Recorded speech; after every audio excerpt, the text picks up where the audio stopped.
we're going to cover a few things up the front here, just basic maintenance, what to look out for, what your filters do and where they're located. We'll start off by popping the bonnet. Some of you may struggle popping the bonnet, and that's not your own fault. There's nothing wrong with the bonnet itself. There is just heavy duty gas struts putting pressure on the latch. So if it doesn't open after you pull this tab, you just need to relieve a bit of pressure by pushing down on the bonnet. We'll see how we go with this one.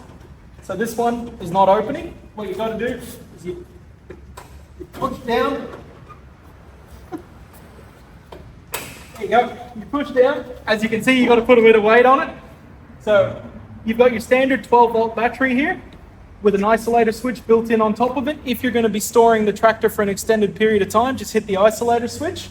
You've got your air filter there, which generally you won't touch until the major service anyway, but it can't hurt if you're in a dusty environment to blow it out every once in a while with just some compressed air. Moving back, aircon condenser, that's not a serviceable item. We don't encourage you to touch that whatsoever. Over here is your radiator, just like a car. If you're going to top up the fluid, make sure the tractor is dead cold, because when it is pressurized and hot, you will burn yourself. Coming back here, you've got your dipstick for the engine oil just down here, and you've got your fuel water separator just down here also. What that does is what it says in the name. It will separate the water from any fuel any water in the fuel you've got if you get a bad batch of fuel. Coming back here, you've got two fuel filters. They're both primaries. They're just in line with each other because this tractor does flow a considerable amount of fuel. Down here is your oil filter. That is the filter you'll be replacing the most on this tractor with every service.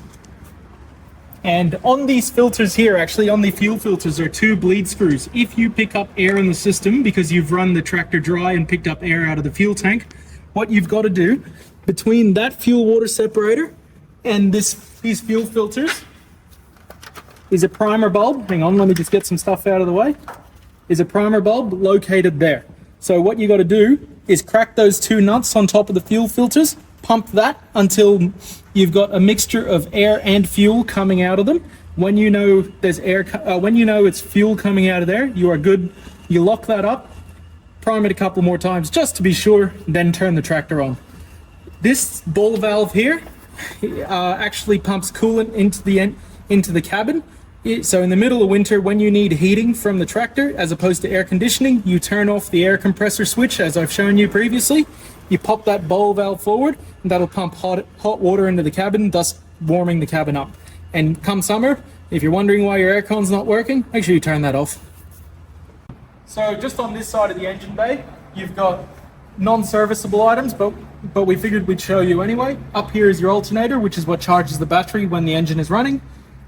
Down here are your combined hydraulic pumps and power steering pump. So the power steering on these particular models are combined with the tractor's overall hydraulic system. Just up there is your brake fluid reservoir. That uses .3 brake fluid.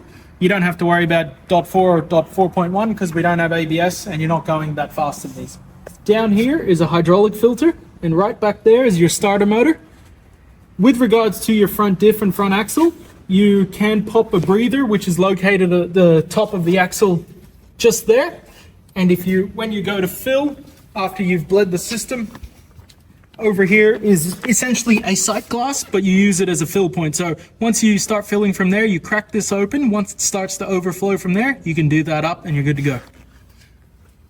Last thing we're going to cover on this side actually is just your engine oil fill point. So when you're doing your service and you've drained the oil, you just top up through that port there.